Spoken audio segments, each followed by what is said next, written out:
Manx Radio's Update with Dave Moore.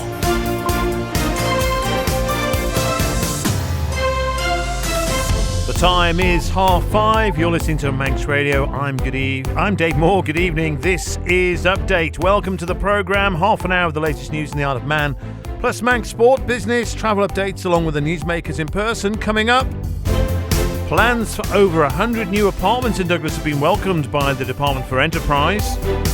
Plus, you're more likely to be delayed flying to the island than from it. And we find out of a drop-in event tonight focusing on sustainability. That's all coming up in the next 30 minutes.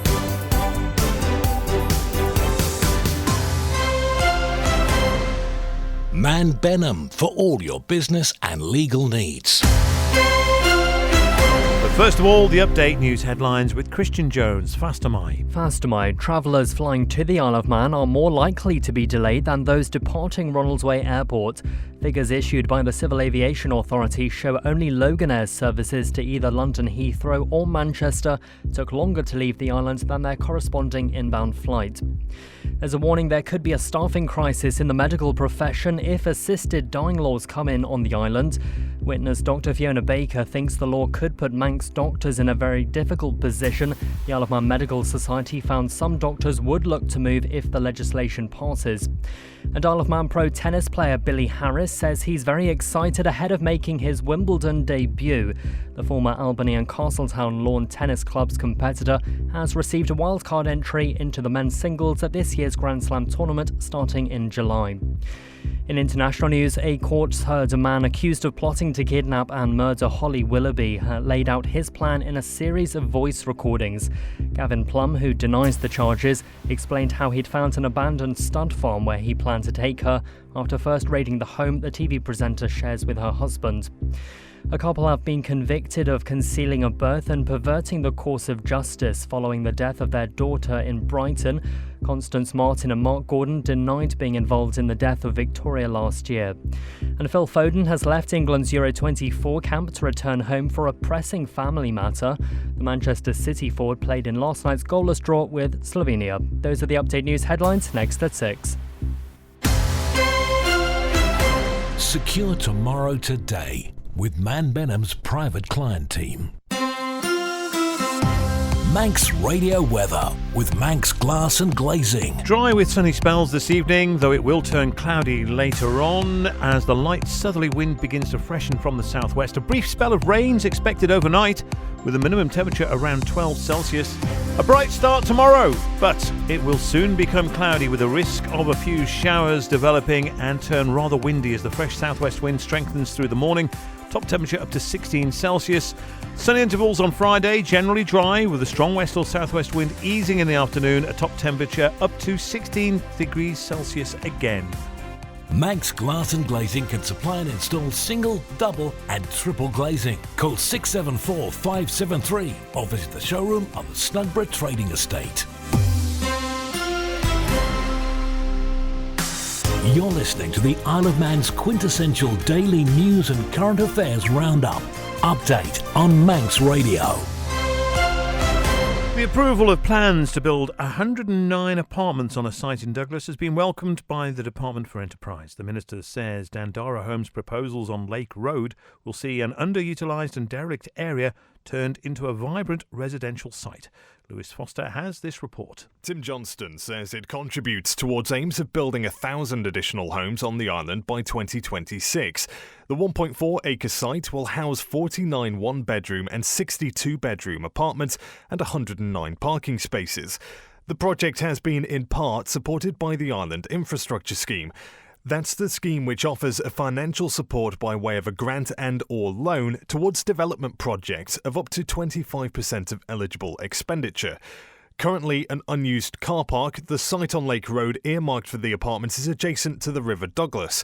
In the initial design statement, Dandara says any development within this area will also be designed so as to minimise flood risk for new residents and to not increase risk to adjacent land. Residents' parking, it says, will be accommodated at ground or first floor level, with all residential accommodation set above the minimum level specified by DOI Flood Risk Management Division. Looking around the capital, it's the second large brownfield site to receive planning approval for redevelopment this year. In April, plans were approved to redevelop Villiers Square, building a new hotel alongside a new retail and office development. And though not yet approved, more recently plans were announced to build a mixed-use development on the former Lord Street bus station site, which is currently used as an unmanaged car park. The plans there include 85 apartments, office space, a multi-screen cinema complex, restaurants, food hall and bus information centre. You're listening to Manx Radio. This is Update. Residents of Maccled have given a mixed reaction to proposals contained within the area plan for the north and west. So says Golf Commissioner for Maccled, Marinda Farger. Yes, I think there has been some negative reaction, particularly I think people worried perhaps about, a lot of extra housing in the area. When you look at the plan that's proposed, it's toned down a lot. It's not an overwhelming amount for the community. So if we've got like 40 or 50 houses at the moment, they'd be proposing another 10 at the most. So we're able to explain that sort of thing, which isn't obvious when you just see the paperwork. I think for me, what's important is the community. And particularly the development of an open space, a village centre, maybe just with some picnic tables, an area where children can come together and play, people can meet, a meeting point. We don't have that. So that, to me, that's even more important than any future housing going forward. There are people here who know, we've been looking at them for some, we're trying to understand them ourselves, to be honest. So but it's better to have everybody's heads together. It's a really good way of communicating and, understanding together what's being proposed. You're listening to the Isle of Man's quintessential daily news and current affairs roundup. Update on Manx Radio.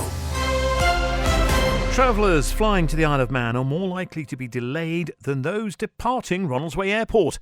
Simon Richardson reports. Figures issued by the Civil Aviation Authorities show only Loganair's services, either to London Heathrow or Manchester, took longer to leave the island than their corresponding inbound flight. The data covers the 12 months up to the end of April this year.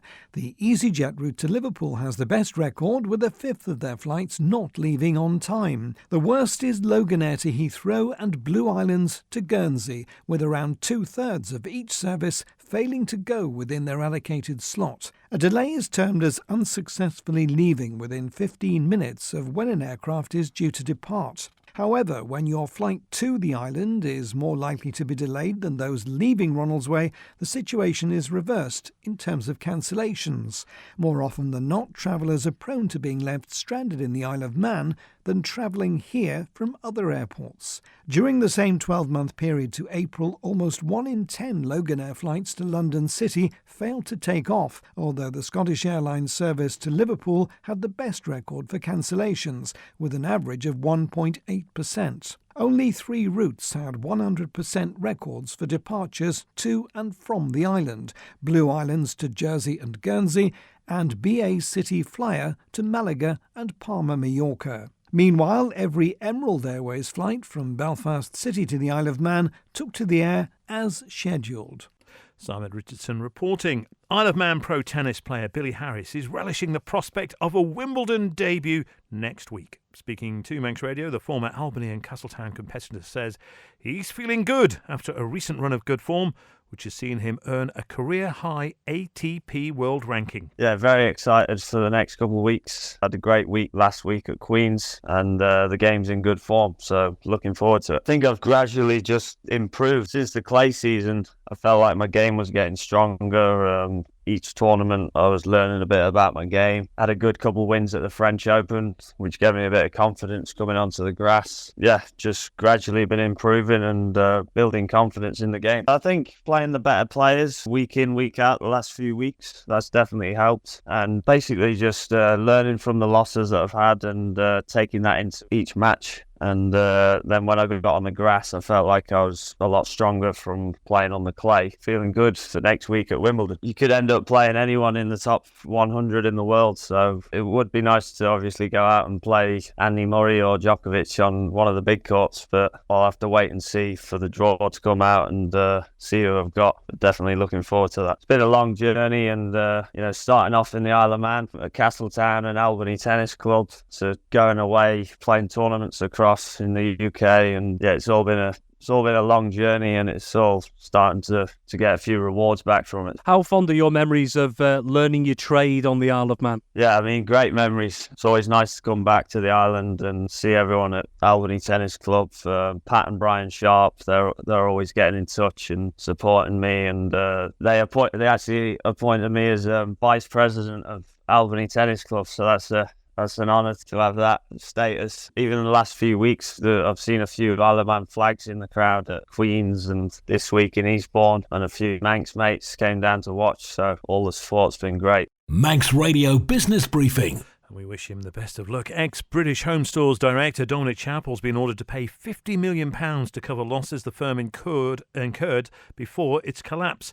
A High Court judge said Mr Chappell tried to plunder the BHS Group whenever possible after he bought the company for £1 from Sir Philip Green in 2015. The ex-director was imprisoned for 6 years in 2020 over tax evasion. He has since been sued by BHS liquidators FRP Advisory. Thousands of former and current Royal Mail staff are being asked to sell their shares to a Czech billionaire. This morning, Daniel Kretinsky's investment group, which wants to buy Royal Mail's parent company, published its formal offer online and sent it by post. Mr. Kretinsky can now formally start lobbying investors to accept the offer. He needs the approval of shareholders of 3/4 of the parent company, but this task will be made easier because he already owns 27.5% of it. Big asset managers include BlackRock, UBS, Vanguard and Schroders. Most of the other 72.5% of international distribution services that Mr. Kretinsky does not own. The Stock Market Report. Brought to you by Ramsey Crookall. Well, European stocks hit session lows, I should say, extending negative sentiment. Tech firms inch higher. US stocks were a mixed bag on Wednesday today after the S&P 500 and Nasdaq snapped a 3-day losing streak as investors watch for signs of life in the tech-driven rally and weighed the prospects for rate cuts. Let's look at the markets. The FTSE's at 8225.33, down 0.27%. The Dow Jones is at 39,060, down 0.13%, with the Nasdaq at 17,733, up 0.09%. The pound against the dollar, 1.2624, and against the euro, 1.1824. Commodities, gold at 2,303, that's down 0.73%, with Brent at $84.03, that's down 0.19%. I'm running late again. Do you know where I put my car keys? In the fridge. Where's my phone? Under the dog basket. You haven't forgotten that we're seeing Ramsey Crookall later? No, of course not. 5 p.m, is it? 2:45. I'll be there. Life is busy. That's why Ramsey Crookall's team takes time to help you make a mindful investment decision, considering all the options, giving you full control of your financial future. Less stress, more assurance. Forgot to put my shoes on. See how we can make your money work for you. Call 717171 or visit ramseycrookall.com. Licensed and regulated by the Isle of Man Financial Services Authority. You're listening to the Isle of Man's quintessential daily news and current affairs roundup. Update on Manx Radio. The steam packet company opened the doors to the new Isle of Man ferry terminal in Liverpool yesterday. Among the first people to travel to the island from Prince's Half-Tide Dock was Manx Radio's Chanel Saku, who has this report. As I approached the brand new Isle of Man ferry terminal, I couldn't help but stay in awe at the facility.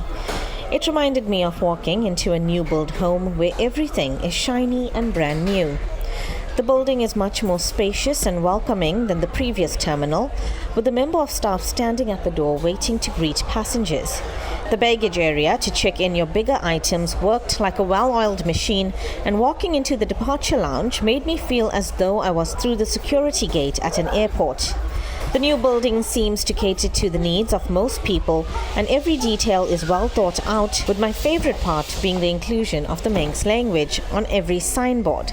It may have taken years to build and gone staggeringly over budget, coming in at around £80 million, but first impressions, I have to say, they are pretty positive.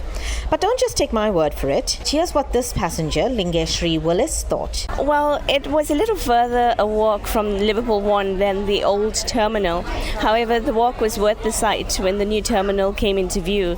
It is a beautiful building that's practically structured, and it boasts lovely views.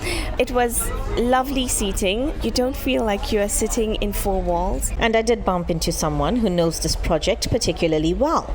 Infrastructure Minister Tim Krukol was also on board. Sadly, I can't tell you what he thought yet, as he declined the opportunity to be interviewed on board.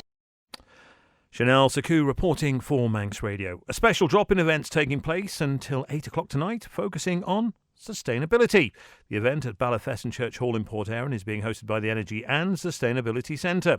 The charity directors Adrian Cowan and Ralph Peake hope Manx residents can come along. There's a lot of nonsense out there, unfortunately, on the internet and social media about various aspects of climate change and impacts, even for the little old Isle of Man. And if we can fill in those facts and with data and debunk some of the myths that are going around, then that's useful.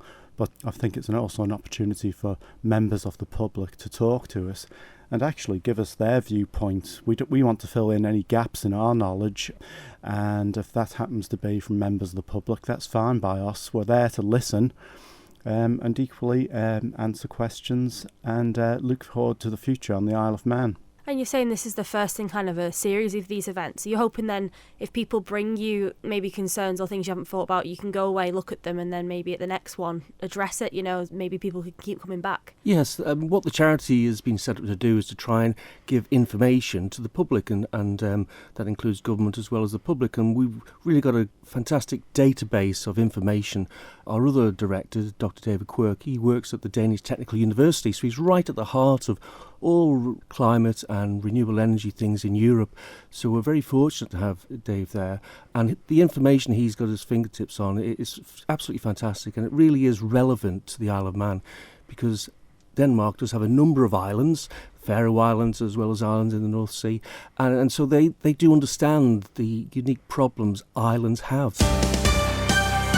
Manx Radio Sport. Fast am I, Rob Pritchard. Fast am I. Good evening. Some breaking news in the last hour. Manx equestrian competitor Yasmin Ingham has been selected to represent Great Britain at this summer's Olympic Games in Paris. The rider from Greba is one of 4 riders selected in the eventing team alongside Rosalind Cantor, Laura Collett and Tom McEwen. Ingham will be riding horse Banzai de Loire, the same horse on which she became world eventing champion back in 2022. In total, 16 individuals make up the GB equestrian squad, with 4 other athletes in each of both the show jumping and dressage categories. Elsewhere, we've heard today about his upcoming Wimbledon debut, and Billy Harris has continued his good run towards the Grand Slam today. Taking part in the second round of the Eastbourne International this afternoon, he beat fellow Brit Charles Broome in 3 sets, 3-6, 6-2, 6-2 in just over 2 hours. This tournament looks likely to mark his final preparation ahead of the Wimbledon men's singles, with the first round draw for that currently expected to take place on Friday morning. Meanwhile, Special Olympics Isle of Man will begin its campaign at one of its biggest off-island competitions of the year this evening. The Manx team has once again taken part in the Gibraltar National Games being held over the next 3 days from the 26th to the 28th of June. A squad of 18 local athletes will compete across the sports of athletics, five-a-side football, bocce and 10-pin bowling. This evening we'll see the opening ceremony for the Games take place shortly at 6 p.m. at Lathbury Sports Complex, followed straight after by the athletics competition. The football and bocce tournaments will take place on Thursday at the SOG Sports Complex. Meanwhile, the final day of events on Friday will see the 10-pin bowling competition and swimming events before the closing ceremony later on. And finally, in cycling, whilst a lot of eyes will be on the opening day of the 2024 Tour de France on Saturday, one of the Isle of Man's elite competitors is in action elsewhere this evening. Sam Brand is competing out in Europe with Team Novo Nordisk on the opening time trial stage of the Tour of Slovakia right now. The event is running from today until Sunday. Manx Radio Travel, driven by Quayside Tyres and Service Centre. Thank you, Rob. Great news for Yasmin as well. So, on to the airport, and the Loganair flight to London City departed on time at 5:30. Next will be the Loganair service to Liverpool, also showing on time at 6 o'clock. Loganair have a service to Edinburgh going at 5 to 8. That's also showing on time. And the EasyJet flight to London Gatwick is also showing as on time. That's due to depart at 8:05. In terms of the arrivals, the Loganair Manchester landed ahead of schedule at 5:05. Their next flight in will be from Edinburgh. That's due to land at Romsway at 7:25. Then Gatwick, the EasyJet flight, is due to arrive at Romsway at 8:25. And then at 5:08, the Loganair service will be coming in from Liverpool. And finally, the London City Loganair flight is due to arrive in the Isle of Man at 9:10. And in terms of the roads, there appears to be no major hold-ups at the moment. Quayside Tyres and Service Centre with 1 year's free engine warranty from Castrol. Get more with Making postal votes more accessible, providing transcripts of debates, and getting rid of constituency so people can elect whoever they want from across the island. Those were just some of the suggestions made at a workshop looking at making it easier for people with disabilities to get into Manx politics. Here's what some of the people who attended thought about the event. I'm Lucy Buxton and I'm the CEO of the Manx Deaf Society. From our point of view, if you think about it, 1 in 6 of the population has some degree of hearing loss. Is that reflected in that chamber? At the moment, no, it isn't. So that question is, why not? There were people here who are wheelchair users. How many wheelchair users are there in Tynwald? None. So if you're going to have a parliament that represents and works for the people, they have to have a knowledge and understanding of the people. I'm Catherine Williams, currently Onken Commissioner.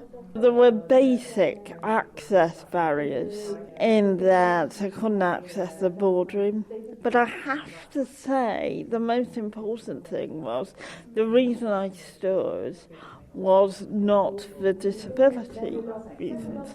I wanted to stand because I felt and hoped I'd have something to offer the community. Kerry Sharp, MLC. People with learning disabilities are some of the most vulnerable in our society, and we don't have any direct method in place for hearing the voices of those people and letting them take part in the democratic process. It's not just Tynwald, it's everywhere. Life is not set up for people who have disabilities. And we should all be aware of making things accessible. You're listening to Manx Radio. This is Update. Music fans from around the island will have a chance to hear the principal organist from the Blackpool Tower Ballroom perform in Douglas on Thursday. Phil Kelsall will be playing the Wurlitzer organ in the Villa Marina Arcade from 7:30 tomorrow evening. Keith Simpson is chairman of the Friends of the Isle of Man Wurlitzer group, who are bringing him over. The organ itself is situated in the arcade, which is next door. For those visitors that may not know where the Villa Arcade is, it's next door to the Villa Gaiety. It's the glass building.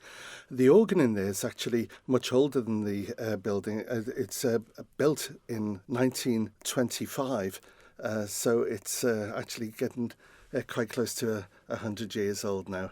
The gentleman that's coming over is Phil Kelsall, MBE. He's the organist of Blackpool Tower. I think any listeners of a certain age, like myself, would probably remember his predecessor, Reginald Dixon, who is the famous organist of Blackpool Tower. And they'd probably be surprised to learn that Phil Kelsall has actually been the organist of Blackpool Tower now for 50 years. Wow.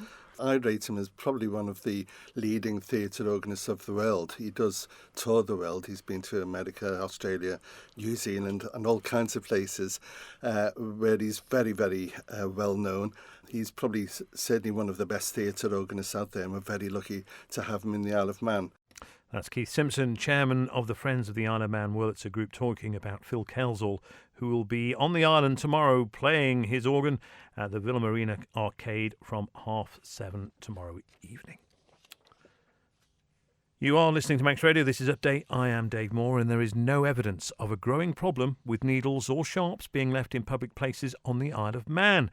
Manx Care has issued that assurance after a parent took to social media to raise concerns about their child finding a sharp in Ramsey. Sean Cowper has this report. After her 5-year-old son found a sharp on Morwick Promenade, one woman posted a plea on Facebook for those who use sharps to make sure they're disposed of in the correct way. The healthcare provider confirmed to Manx Radio that it doesn't have any specific intelligence to suggest this is an escalating problem or concern. However, it says there is always a risk of acquiring bloodborne viruses from used or contaminated sharps discarded by people using drugs in public areas. Manx Care warns the items can be found almost anywhere, but key risk areas include public toilets, secluded areas and parkland. Anyone who does pierce their skin with a used needle or sharp is urged to squeeze the wound to encourage it to bleed, ideally under running water, and wash the wound with plenty of soap. Urgent medical advice should be sought from the emergency department at Nobles or minor injuries and illnesses unit in Ramsey. The police confirmed they haven't received any reports with regards to sharps in Ramsey. And that's it for Update. Compiled from the resources of Manx Radio's news department. Thank you, newsreader Christian Jones and producer Amy Griffiths. And the stories you've heard on this programme, much more Manx news, plus interviews and podcasts, and the web's biggest source of Manx videos are all at manxradio.com and via the free Manx Radio app. So just like Manx Radio on Facebook, follow us on X and subscribe to the Manx Radio YouTube channel. And if you have a comment on the news agenda, a story you think we should be looking at, or just want to say hello from near or far, you can email update@manxradio.com. And quickly just say hello to our podcast audience listening anywhere in the world at any time, day or night. Thank you for making Update the Isle of Man's most subscribed to news podcast. And if you know someone who you think would enjoy a daily bulletin of news, then tell them that Update's available as a podcast via all the usual providers. Thank you. That's it from me. Good night.